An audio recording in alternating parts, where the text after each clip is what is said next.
이재명 대표인데요. 이재명 대표의 지지자들이 분노케한 남욱 변호사의 증언이 있다라는 보도가 나왔습니다. 이재명 대표 지지자들은 남욱 변호사의 어떤 말에 분노를 했을까요? 함께 보시죠.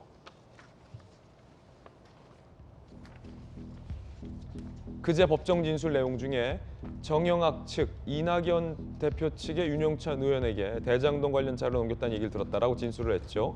이재명 대표의 팬카페 제명인의 마을에서는 강성 지지자들이 이낙연, 조국도 치고 이재명도 친 거였다, 악마다, 이런 비난의 여론을 이낙연 전 대표에게 향하고 있다고 합니다. 민주당 청원 게시판에는 이낙연 등 모두 출당해야 한다는 청원글도 올라왔다라고 합니다.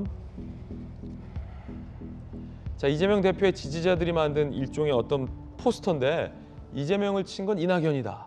남욱의 법적 증언, 수박들 초토화, 이재명 명예살인을 사주했다. 이낙연에서 시작됐다. 이재명을 친 건 이낙연이다. 이런 격앙된 어떤 지지자들의 비난 포스터까지 나왔다고 합니다. 자, 민주당이 또 17대 국회의원을 지내셨던 또 국회의원 선배시니까 김영주 의원님, 네. 이재명 대표 지지자들의 분노가 이게 이낙연 전 대표를 향하고 있어요? 어떻게 보십니까? 맞습니다. 이제 대장동 의혹을 되게 강하게 대선 후보 시절에, 당내 경선 시절에 제기했던 게 이낙연 측이고, 일부 윤영찬 의원이 심부름을 했다 그런 얘기도 나왔고 있고, 이런 부분이 있기 때문에 국민의힘의 많은 그 정치인들이나 패널들이 그러잖아요. 대장동 이 문제를 국민의힘이 제기한 거 아니잖아. 민주당에서 나온 거 아니냐. 마찬가지죠. 예. 천공서성 얘기 민주당이 제기한 거 아니다.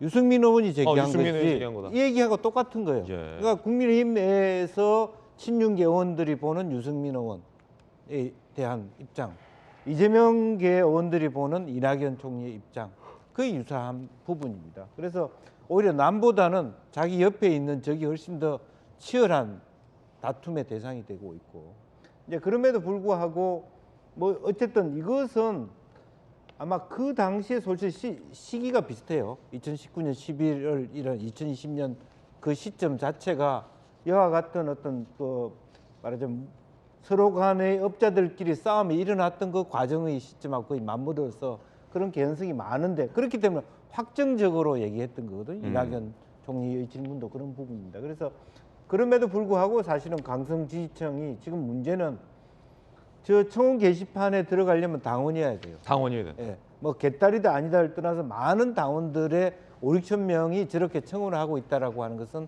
간단한 문제는 아니고, 이제 그런 부분이 앞으로 민주당에서의 앞으로 박영선 전 장관이 얘기했던 분당의 내관, 이렇게 될 수도 있다, 그렇게 보여집니다. 박영선 전 장관 같은 경우는 요즘 계속 언론 출연을 활발히 하면서 이재명 대표 공천권 행사하지 말고 내려와라, 분당될 수 있다는 지적을 내부에서 계속 하고 있는데, 그런데 이제 이 지지자들의 화살이 이낙연 전 대표를 향한 건데, 사실 따지고 보면 박용진 의원도 있고, 조홍천 의원도 있고, 많지 않습니까? 굳이 이낙연 전 대표에게 이렇게 많이 향하는 이유는 뭘까요? 결국 대장동이죠. 대장동이다. 예, 이재명 대표가 본인 스스로가 자화자찬했던 대장동 문제의 발목이 잡혀서 결과적으로는 말하자면 자기 채권이 다 구속돼 있는 상태. 결국엔 사법 리스크가 굉장히 계속적으로 올라가 있는 상태였기 때문에, 아무리 우리가 민주당에서 이게 공작 정치, 윤석열 정부에 대한 비판하더라도 검찰이 보는 입장은 또 다른 입장인 팩트를 가지고 그런 그 사실관계를 통해서 영장을 받아올 수 있다는 건 재판부가 그런 부분에 상당수의 말하자면 정당성을 보고 있다는 부분이기 때문에, 그런 의미에서 가장 아마 친명계, 특히 개딸들은 이낙연 총리가 미울 것입니다. 그렇군요. 서지현 부대변인, 네. 박영선 전 장관 같은 경우는 이재명 대표를 비판하고 있어요. 분당 가능성까지 언급했는데, 이 대표 공천권 내려놔야 한다. 이재명 새 비전을 제시 못한다. 공천권 행사하지 마라, 이런 주장도 나오는데 어떻게 보십니까? 그러니까 이제 박영선 의원 같은 경우는 좀 약간 그 주장하는 결이 조금 다릅니다.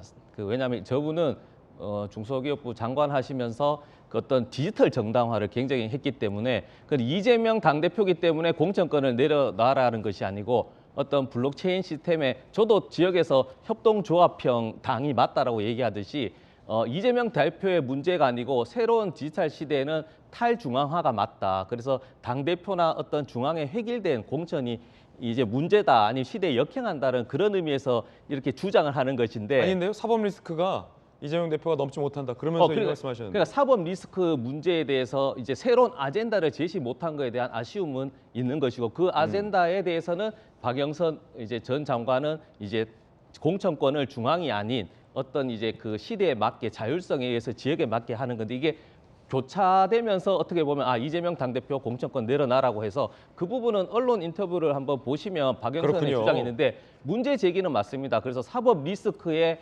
가려져서 이재명 당대표의 어떤 그 호랑이 기질 그리고 그 어떤 대표로서의 아젠다 제시가 미흡했고 그것이 100일의 평가가 맞기 때문에 앞으로는 이 부분에서 이제 더 이재명 당대표가 열심히 해야 된다는 문제 제기나 응원도 함께한 것이죠. 예. 김재수 전 비대위원님 어떻게 보십니까? 그 다른 것들은 사실 다 주변적인 것이고요. 당 대표가 가지는 권한 중에 가장 큰 것이 공천권이고 결국 이재명 대표의 향후 정치적 행방은 2024년 총선에서 어떻게 공천권을 행사하고 얼마나 많은 의원들을 당선시키냐에 달려 있다고 해도 과언이 아닙니다. 그런데 지금 박영선 장관이 이런저런 이유들을 들어서 공천권 내려놓으라고 하는 것은 결국 이재명 당대표 물러나라는 사례랑 크게 다르지 않거든요. 근데 그럴 수밖에 없는 게 지금 민주당에 있는 상당수 의원들이 이재명 대표의 눈치를 볼 수밖에 없는 상황입니다. 그러다 보면 대장동 수사와 관련돼서 그다음에 이재명 대표 측근의 구속과 관련돼서 무리한 방어를 할 수밖에 없게 되거든요. 얼마 전만 해도 우리가 국정감사 기간에 국정감사를 하다 말고 의원들이 다 뛰쳐나가서 민주당의 당사 앞을 압수수색을 막는 그런 모습들을 보여줬고 의총을 열어서 이재명 대표에 대한 공직선거법상 허위사실 공표 이거 검찰 소환 응해야 되느냐 민주당 의총을 열어서 이걸 결정을 했거든요. 그러니까 의총이라고 하는 것이 당대표의 검찰 소환 여부를 결정하는 데는 아니잖아요. 이제 이런 식으로 민주당 자체가 망가지고 훼손될 수 있다. 이제 이런 우려들이 있는 것이죠. 이재명 대표가 공천권을 갖고 있는 한 모든 의원들이 그렇게 따라갈 수밖에 없는 것입니다. 그렇게 되면 사당화 의면. 네, 잘못되면 제2의 조국 사태가 또 벌어진다. 무리한 방탄 시도하다가 민주당이 또 몰락할 수 있다. 이런 우려를 사실은 박영선 장관이 한 것이고 그 앞에 이런저런 이유들을 붙여서 완곡하게 이야기한 것이지 결국 이재명 대표가 총선까지 가게 되면 민주당 망한다. 이 소리랑 크게 다르지 않다라고 생각합니다. 그렇군요. 두 분의 의견 전해드렸습니다.